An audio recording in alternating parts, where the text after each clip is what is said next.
What is up, guys? Let's freaking hit it. So much to talk about in the world of college football, which is what we do on this program and on this show. And a lot of news featuring programs that we really cover a lot here on Slaughterhouse Sports. And Saturday was one of the greatest days of college football that we have really seen in our sport in a very long time. I guess that, for this video, usually, like, if you want to get a lot of views on YouTube, it's not really a secret, but you're going to segment it, meaning you're going to talk about specifics. But I'm going to talk about, like, Oregon a little bit, Dan Lanning, the Auburn rumors, and I'm also going to talk about the college football playoff picture. And there's so much to really digest on Saturday. First, let's just talk about a broad overview of college football, which is what we'll do on the show, which even fans of Oregon, you guys can see in the chapters too as we lay this out.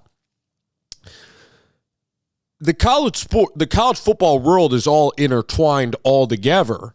So let's just talk about Saturday. What a day of games. And I haven't had a chance to sit down here and do this. And I appreciate everybody. I always kind of have a cold a little bit. And I appreciate everybody that watches this video. I really do. I appreciate it that you guys are tuning into the show. Hopefully you enjoy parts of it, aspects of it, or even the whole thing. All right, so here we go. Let's talk about what happened in Athens, Georgia. I mean, Tennessee went 2 of 14 on third downs, and the Tennessee offense and Hendon Hooker, they were shut down by that Georgia defense. All right? That was an incredible performance. Ladd McConkey, Stetson Bennett, okay? The cornerbacks of Georgia, they played their best game maybe since I'm trying to think, probably a game last year they played really well was against Michigan, was against Alabama. Even to start out the season, Georgia's just next level good. And Georgia is the new Alabama. Scott Cochran, the strength coach, went to Georgia.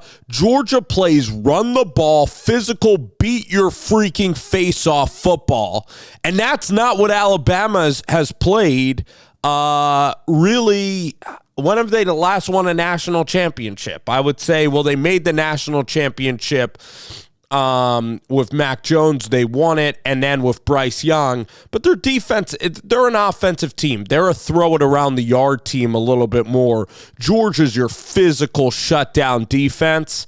And you saw the difference in the way Alabama played Tennessee. I know that the game was in Neyland, and that was a big difference. But credit to the Bulldogs. I mean, Eric Ainge said Sanford Stadium isn't the same as Neyland. And guess what? I think it was the loudest Sanford Stadium has been.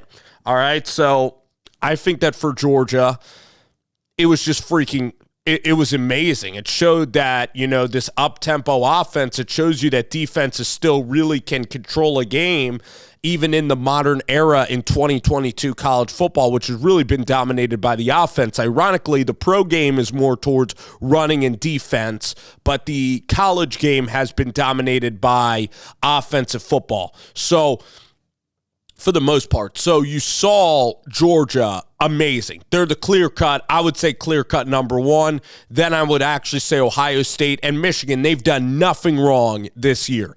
Michigan's played a week out of conference schedule. That Ohio State win against Notre Dame keeps looking better and better. So if you're going to look at the playoff picture, it is easily Georgia. And then the winner of Michigan-Ohio State is going to be undefeated and get in. So that's two teams right there off the whip, off the jump. Then you have undefeated TCU. TCU, guys, is a good team, right? Sonny Dykes, I again thought it was like Heupel, where I watched the defense at Cal and it was a mess. His offense is great. Garrett Riley's a brilliant offensive coordinator. They find great ways to win. Max Duggan is a guy from Iowa that I always defended, even when he was a younger underclassman. I said this guy has ability to throw the football at the college game. He can drive the football. He's a big, strong kid. And TCU, they fended off Texas Tech, and they knocked out quarterbacks. That's what they do. They knocked out Martinez, and then Baron Morton came in there. And Baron Morton's a really fun gunslinger from Pearland, Texas. And unfortunately for Baron Morton, he re-aggravated an ankle injury. And then TCU was really, they played dominant fourth quarter ball. They were down 14 to Oklahoma State. So TCU, what a fun story. And Garrett Riley's a stud. And I don't know if people are just tired of hearing about Lincoln Riley, but Garrett Riley and also the offensive coordinator, Zach Kittley. Zach Kittley's had a tremendous rise, and Garrett Riley is a stud in the making. The types of schemes where he sweeps the wide receivers over and gets guys open. But the point is, TCU doesn't have a complete team. They don't have great defense. They've been flirting with losing. They're a 7-point dog to Texas. If Texas and Ewers stays healthy, which, it's a backup quarterback thing with TCU, going on the road to Texas, then they have to go to Baylor. If they went undefeated, I would be shocked if they're in the college football playoff undefeated. Now, the Big 12 is a very good league, so they would have an argument as a one-loss team. Ohio State or Michigan, say that game's really tight. Those teams are also going to have a tremendous, tremendous argument for the college football playoff. Then you have Tennessee. Tennessee should go 11-1. They have Missouri, South Carolina, and Vanderbilt. They're probably going to win those games, maybe by like 20, by double digits. All of them, they're 11-1, and they went to LSU, and LSU's going to be the West representative, and they beat Alabama. Maybe Alabama beats Ole Miss, and Alabama, too, is ranked really high. They also went to Pittsburgh and won on the road. Kentucky might sneak back into the top 25. So TCU could probably lose 2 games. I think that the Big 12 is going to cannibalize itself. And now that leaves our discussion. This is the checkpoint for Oregon football here. This is the checkpoint now to talk about Oregon, as we've established that Georgia and Kirby Smart, that I thought Tennessee offense had turned over a new leaf, and I thought they were dominant, and Georgia just had the 1 year. But Georgia is the new Bama. Kirby is the new Nick Saban. That's the way it's going. They are the odds-on favorite right now to win a title, and they could get to their 3rd national championship in the last 5 years or something. That's probably what's going to happen is Ohio State and Georgia. Those are the 2 teams. Now we're going to talk about Oregon. Oregon goes to Colorado. They get Josh Connerly that touchdown on his birthday, which, I really commend. They do the swing pass with Bo Nix, where now Bo Nix is catching touchdowns. And, yeah, it pops into the Heisman moments. You had Jabril Peppers played at Michigan, Desmond Howard when they returned kicks for touchdowns, Christian McCaffrey doing all that at Stanford. Like, I know those guys didn't win the Heisman, but that stuff is fun and it matters. And I like that Kenny Dillingham and Dan Lanning even said flat out, he didn't mean this in a cocky way, but he's like, we expected to go to the game and dominate the game. And that they did. They gave up the long touchdown. So you could throw on Oregon's secondary, which is very concerning. A lot of 3rd down and long conversions. We're nitpicking an unbelievable team. And guys, listen, outside of Kirby Smart, you could maybe look at Dabo Swinney and Ryan Day. Where does Dan Lanning rank in the hierarchy of coaches for college football? Because this is just year 1, and he's already taking a quarterback in Bo Nix that, it was a quarterback battle, but I think that he really had confidence in Bo Nix. He hired an offensive coordinator at 32 that was his buddy, that pretty much, is a guy that was around Norvell, but never called plays on his own, giving him all the latitude. He gets Tosh LaPointe from the NFL. Wilson Love he gets from Ole Miss and Lane Kiffin to go out to Oregon. Every single, transfer guy has been phenomenal in the trenches. The offensive line stayed together, but even Casey Rogers and the defensive tackles have really been good against the run. It's just like Dan Lanning, man. He's a special, special guy. I mean, he just has special sayings that I love, that I take into my own life. And I was on this Dan Lanning, train from the get-go, and everything he was doing in the intensity and play the occasion, not the game. When college game days come into campus, play the occasion, not the game, or you sweat in peace, so you bleed less in war, meaning practice really hard so that when the game comes, it's not as strenuous. Okay. So Dan Lanning has all these things. See the doctor on Monday. I mean, it's great if you listen to all of Dan Lanning's stuff. So now Dan Lanning, Bo Nix is a guy that was he was very inconsistent player, much maligned. People didn't like that his dad was always shown on TV, but I freaking love that because it would piss people off. I'm the guy who wants more Patrick Nix on TV and, Bo Nix wearing an Auburn jersey. People got tired, maybe jealous of seeing that or tired of being shown that over and over again. So Auburn fans needed a fresh start. Bo needed a fresh start himself. He went out to Oregon, and Bo stayed loyal to Auburn. And now Bo Nix, what does he have? He has arm strength. That's what I'm very impressed with, is that even at 6 feet, which he looks 6 feet, maybe 6'1", he still throws in the middle of the field for being a shorter quarterback. That's what you're going to need to do if you want to play in the National Football League, and he does that. He throws in the middle of the field, the velocity on the football. His arm strength is top tier. He's now running around in a very structured way. His football IQ with Kenny Dillingham's together, Bo Nix's football IQ is actually brilliant. And I say actually because a lot of times at Auburn, it looked like with Gus and Brian Harsin and Mike Bobo, who's, Mike Bobo's no longer at Auburn, it looked like Bo Nix was just running recklessly. And now Kenny Dillingham, they're playing structured ball, but yet incredibly creative football. It is, I think, the best offense in college football to watch. They run it for 7 yards every time. It's always if you have a third down, it's 3rd and 2. The offense is a machine. They score in the 40s every single game. And it's not like they're scoring 80-yard throws. They're doing it running. They're doing it passing. It's beautiful, beautiful football to watch. Beautiful football. The way that Christian Gonzalez has come in, and he looks like one of the best corners in the country. Yeah, he was good at Colorado. But I'm telling you, meet Martin, getting him. He's done a great job with Christian, throughout his whole career, but also Matt Pallage and stuff. You look at this stuff, and I watch the Oregon games, and this staff is it's freaking awesome. So Dan Lanning and Oregon are great. All right, let's just put it that way. And they have Utah, and they have Washington. Sorry to overlook Washington. Michael Penix is a decent passer, and DeBoer is a very good coach, and they play competitive ball up there. They're 7-2. That's the biggest rival Oregon has is Huskies, I would say. Really following their program now incredibly close for the past 2 to 3 years. It's Washington, it's Civil War, and then I'm not going to say it's Utah. No, Utah just got to the league. But Utah's beat Oregon the last couple of years, and Utah won the Pac-12 championship. So that's going to be an incredible game, incredible atmosphere. These 2 games at home, and then you have the Civil War to finish it in what do we say, Corvallis, or not Corvallis, Beaverton. No, Corvallis. So I think Oregon can win all their games. And then who do you want to see again? I'd rather see UCLA and Dorian Thompson-Robinson than honestly see, Caleb Williams and Lincoln Riley that have won big games. And Caleb Williams is a free quarterback. He's sensational throwing the ball. Jordan Addison, just one of the most potent offenses you're going to have to go against.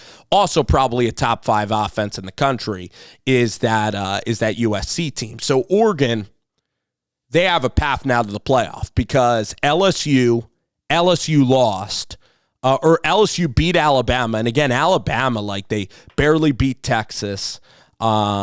The way they play these games, Will Anderson, they don't run the football at all. They don't really give it to Jahmyr Gibbs. They don't have physical offensive line play. Their front isn't physical. It's not physical football. It's not Alabama football. Nick Saban, 70 years old. Look at Roy Williams, Krzyzewski, Jay Wright, who's 60 years old. This era NIL where, players are honestly going to be making, little, not in Nick Saban's case, but they're going to be making a lot of money. Maybe they're more entitled. The transfer portal, it's tougher on older coaches. It really is, because when you're older, what? When you're older and you're dominant, what are you naturally going to do if you're older and dominant at something? You're going to want to keep it that formula, right? You get used to that formula and you like that formula. That's human nature. So you look now at transfer portal, hard to keep guys. NIL money, which you see all the talent really go to Texas A&M. Even though Texas A&M doesn't have offensive coordinator or quarterback, they still have great players. So the great players are getting spread out more. The SEC is now pretty dangerous with Tennessee NIL, Josh Heupel's creative offense for now, and Nick Saban's against 70. Is he going to want to pivot again? So Alabama really has question marks. They do. You have a transcendent quarterback, and you're still, really, you're a top-heavy ball club. That's what Alabama is. That's what their fans would say they are. So I'm talking now about Alabama briefly, but so Alabama's basically dead from the college football playoff. LSU they have the tiebreaker in the West. They have to, listen, going to Arkansas is not going to be easy, but they have to find a way to probably take care of A&M. They're going to be there. All right. So with Oregon, honestly, I see Oregon in the college football playoff. I see them winning out. I've been saying this for weeks. I think that they can win out. And with Clemson getting blasted by Notre Dame, Clemson's become irrelevant. I mean, guys, let's talk about Clemson real briefly here on the show. They decide again in the offseason what happens. They lose their offensive coordinator, Tony Elliott, to Virginia. And then Brent Venables, who's been a staple there, goes to, guess where he goes? Goes to Oklahoma. So now you're looking now at Clemson. They're irrelevant. They play in a weak ACC, not the Big Ten SEC, and they barely are beating Wake Forest, barely beating Syracuse. Quarterbacks are, we'll have to see. Klubnik has the pressure of the weight of the world on him. He really has to be tremendously good. I mean, their D-line at Clemson is very good, but their secondary hasn't progressed. I like Goodwin a lot, but they just got pounded in the trenches. So, Wes Goodwin's going to grow into his role, but is Brandon Streeter's even more experienced. Is he going to be the OC there? They got a lot of things to work out because guess what? When you play in the ACC, it's the weakest of the Power Five. It's not close. Your burden and margin for error just is weak, or just is your margin for error is just almost none if you're the Clemson Tigers, and unfortunately they lost. Now they're irrelevant. No one's talking about Clemson anymore, which is pretty wild. So Clemson and Alabama, nobody's going to be talking about. So that leaves you with TCU as a roadblock, and then it's going to come down to the one losses. It's going to come down to Michigan and Tennessee. So if I had to pick the college football playoff, I believe it's going to be Georgia. Let's say I'm going to say undefeated Georgia. They beat LSU. They're number one. I'm going to say Ohio State at home is going to beat Michigan. Stroud's going to play better. They're going to be motivated. They're going to find a way to win that game. They'll shut down Michigan for 4 quarters. McCarthy's not good enough. All right, I'll say that. And they're going to be favored Ohio State. And then they're going to beat whoever the West is going to trot out there, okay, in Indianapolis. Then I'm actually going to say Oregon, because it's safer for the committee to put a Pac-12 champion, a one-loss team that only lost to Georgia in there, and then you avoid Georgia's going to probably have to play a rematch, but I'm then going to take Oregon, and you have that extra big win, winning the conference championship, so Oregon gets to 3. Then, unfortunately, it's going to be Michigan or Tennessee. Unfortunately, I'm going to say for the Wolverines, their resume does not stack up with Tennessee.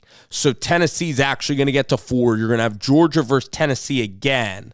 And I believe Ohio State's going to play Oregon in a rematch of 2015 national championship game. And actually for Oregon, they might be able to score a little bit on Jim Knowles. It's going to be freaking, when you get to the playoff, it's going to be ridiculously tough. But getting to the playoff, what an accomplishment it's going to be for Dan Lanning, especially in year 1 after all of that stuff. So, recording a lot on Oregon. We just talked about, how great this offense has been, a lot of stuff with them. We're going to spend the last 7 minutes of the show talking about Oregon, and specifically talking about the Auburn job, which is what no Oregon fans won't want to hear. Is this video clickbait? I'm not saying Dan Lanning is going to Oregon. And I can actually come at this from a perspective of I like Oregon, but unlike a lot of people on this show, you guys are born and bred Oregon fans on this show, where I cover college kind of nationally here and based in the East Coast. I just love Dan Lanning, love Dillingham, love everything about it. I really do love Oregon football and Autzen Stadium. I really respect it. All right, but I can come at this from a neutral point of view and talking to, people. No people that are involved in Dan Lanning or even college football decision-making, but people who have worked in college football or have worked in college sports and that know the landscape of conference realignment, okay? So here's the thing now for Dan Lanning. Now, I should have researched who his agent was. You guys can look down below and comment. Maybe it's Jimmy Sexton, who's known to push a lot of this stuff. The point is with Oregon right now is that they don't have a conference for the foreseeable future because USC and UCLA that drive a lot of revenue are leaving the Pac-12. And you guys know the rights deal between ESPN and Fox. It's billions and billions of dollars for the SEC and the Big Ten Conference. Phil Knight is desperately wanting to get Oregon into the Big Ten Conference. So your pool of money when you are going to the SEC or Big Ten, even your Vanderbilts who suck, or even your Illinois of the world, and usually Illinois is very average, your Purdue's, those coaches in football, basketball, they're going to be making so much more money because this deal is life-changing money. That's why they've signed up to it. That's why Kevin Warren, the commissioner of Big Ten, that's why Greg Sankey, that's why they've built this. And eventually it's going to be a two-conference power. Now, I do think there will be Pac-12 blood in the playoff. I do think there will be Big 12 blood still in the playoff, even ACC potentially. But the salaries that even Vanderbilt football coaches, like even they could receive, assistants included, could be substantially higher than right now what Oregon is doing. The recruiting and NIL could even be kicked up, maybe. So Oregon, I'll talk about the concerning parts and then we'll get to, the specifics on Lanning. So conference realignment is a concern when you're looking at Oregon going forward because of the money. Now, Phil Knight, luckily in Oregon, is building a huge facility, and I believe that they'll just increase the pay of Dan Lanning. Also, if you're in the Pac-12 and you're Oregon 1, you're always going to get great players because guess what? The facilities are so good. The swoosh Nike headquarters is there. So it is an Oregon State. It's not Washington, which completely can be forgotten. Strength of schedule, that could even be a benefit, right? You beat up on your, the Pac-12. Continue to do that, right? Maybe the Big 12 merges with Pac-12 in some capacity. So it's up to again, specifically now we're going to talk in the Dan Lanning talk. So going to Auburn for Dan Lanning, he just got to Oregon. He's a loyal guy. The boosters, everything is so much more organized at the University of Oregon. Rob Mullins is a great AD. Hired Dana Altman. Even Cristobal was great. He's solid, man. He's always on the college football committee. People know him in the business. Rob Mullins is a stand-up guy. Really good. Phil Knight, you have everything you need at Oregon. They went out there and they got all your guys. Wilson Love, Kenny Dillingham, Carlos Loughlin. So they got all your guys, Marshall Malkow. So you have a great situation and setup. Your recruiting class is really good. Jerrion Dickey is one of the best players in the country coming in. Dante Moore is certainly a transcendent quarterback, I believe. I mean, he plays the game. He plays the game kind of like Jalen Hurts and Sam Ehlinger in that he's so big and stocky that he's hard to take down. And he also has leadership qualities that are special if you listen to him. So I know that there's a Michigan State rumor that could factor in here to this discussion, all right? Here nor there. So I guess I'm belaboring the point. Let's talk about Dan Lanning and Auburn. Let's talk about why it would be enticing. All right, Auburn. Well, Auburn, kind of a crap show, to put it mildly. Their boosters involved in everything. Alan Green, Brian Harsin, Gus Malzahn. It was a disaster. Their boosters wanted to overtake everything. They might have even made up a hoax about Brian Harsin, like sleeping with a associate there. So you get the point about it. It could be really ugly at Auburn. But Auburn's in the SEC. Recruiting is better at Auburn. And that's not an offense to Oregon football. Auburn is literally like the greatest place to recruit because guess what? You're right near Florida. You're right near the Panhandle. You're right near Northern Florida. So you got Tampa, Orlando. You got IMG right in your backyard. Got Atlanta, the state of Georgia, backyard. Alabama football, LSU. It's a central location. South Carolina. You can get anywhere faster. Recruiting's better. Jordan Hare's an incredible game day experience. Autzon's awesome, but Jordan Hare is great too. So they're very comparable. Fan base is crazy. And then a lot of people on the staff have roots in Alabama. Wilson Love, the guy Long, who's an assistant linebacker coach there. Marshall Malkow is an Augusta, Georgia guy, Southern. Carlos Loughlin, Memphis, Southern, So going out to Oregon was an adjustment for those guys personality-wise. And without the conference, too, John Cohen, again, from Mississippi State, is pretty solid AD. I think Auburn could pay well. There's attractiveness there because you're recruiting better. You're in a stable conference. You're at a place that, the D linemen that are in the South are just tremendous players. So for Oregon, there's a lot of positives. Your strength of schedule could be even easier. The facilities are going to be better than Auburn football. The boosters are better. The fan base is not as even polarizing. Not as even. It's just a healthier situation.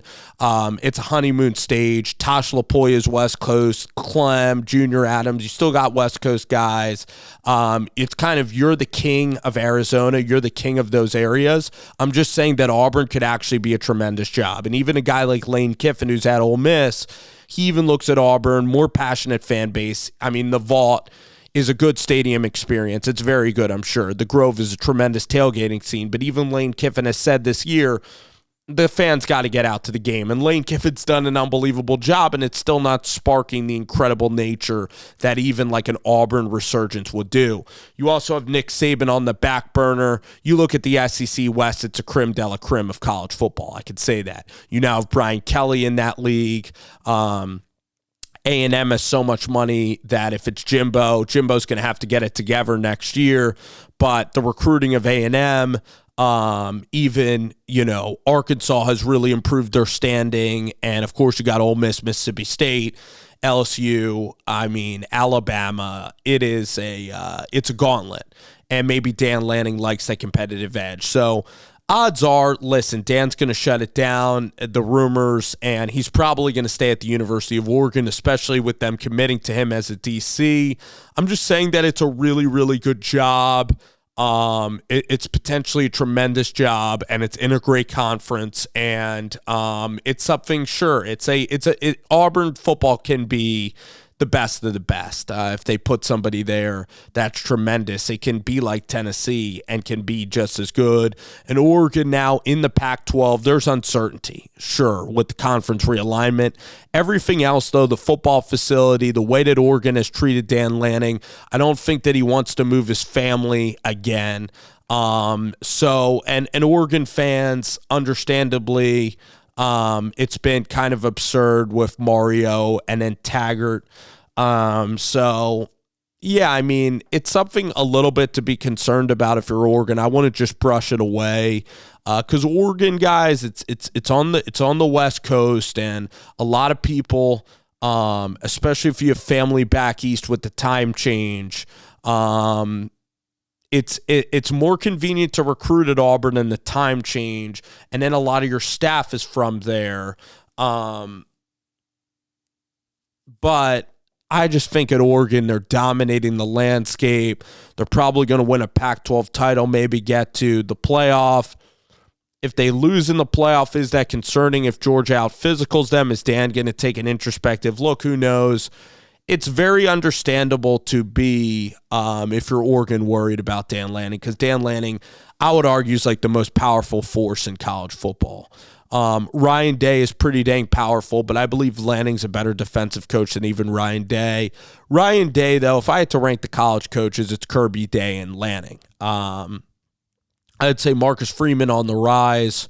Brian Kelly's doing a really nice job this year. We still have Saban, right? Saban is still tremendous, so he's obviously in that grouping. It's more of a grouping now, but Dan's like in that 5. And without Lanning, Oregon it's a good program. It's a really good program. It isn't special. This thing is special because of Dan, Bo Nix, and Kenny Dillingham, and Malcow and Wilson Love. And all those guys are going to follow Lanning because Lanning is the guy who puts it all together. Lanning is the hero there. So I laid it out. I believe that unless the money is just ridiculous, like $15 million a year, I also believe the great news for Oregon is that I believe that Lane Kiffin is the choice of Cohen there.